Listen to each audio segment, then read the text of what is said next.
Attention, je pense que si les plus grandes villes de demain naissent en Afrique, alors elles doivent surpasser celles bâties ailleurs il y a 60 ans ou plus.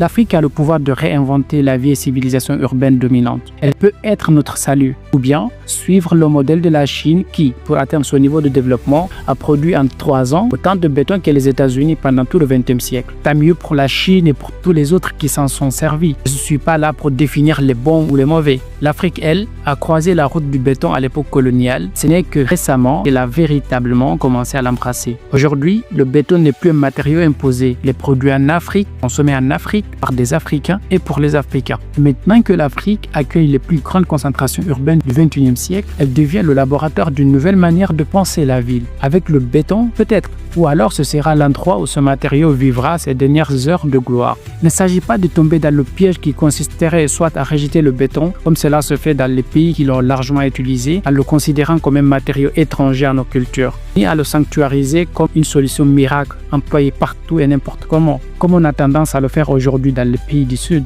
Il s'agit de discernement. Les réalités d'hier ne sont pas celles d'aujourd'hui. Les pics de chaleur augmentent, les contraintes économiques changent et demain sera probablement encore plus exigeant. Il est donc urgent en tant qu'Africains de se poser les bonnes questions. Qu'est-ce qui a fonctionné ailleurs? Qu'est-ce qui a échoué? Surtout, comment pouvons-nous adapter ce qui a fonctionné à nos propres réalités? Au lieu de nous contenter des facilités que le béton nous offre, du béton de propriété à la fondation, des colonnes au mur, du crépi jusqu'au toit, nous devons penser au-delà. Ce que nous avons souvent reproché aux autres systèmes calqués, qu'ils soient politiques, économiques ou éducatifs, c'est justement ce réflexe des solutions toutes faites. On le sait maintenant, ce qui marche partout ne marche nulle part. Et n'oublions pas, derrière l'apparente simplicité du béton se cachent des coûts immenses, énergétiques, écologiques et sociaux. Le béton est essentiel pour la gestion des charges, mais il est crucial de rechercher des alternatives pour d'autres fonctions, comme les cloisons ou les finitions.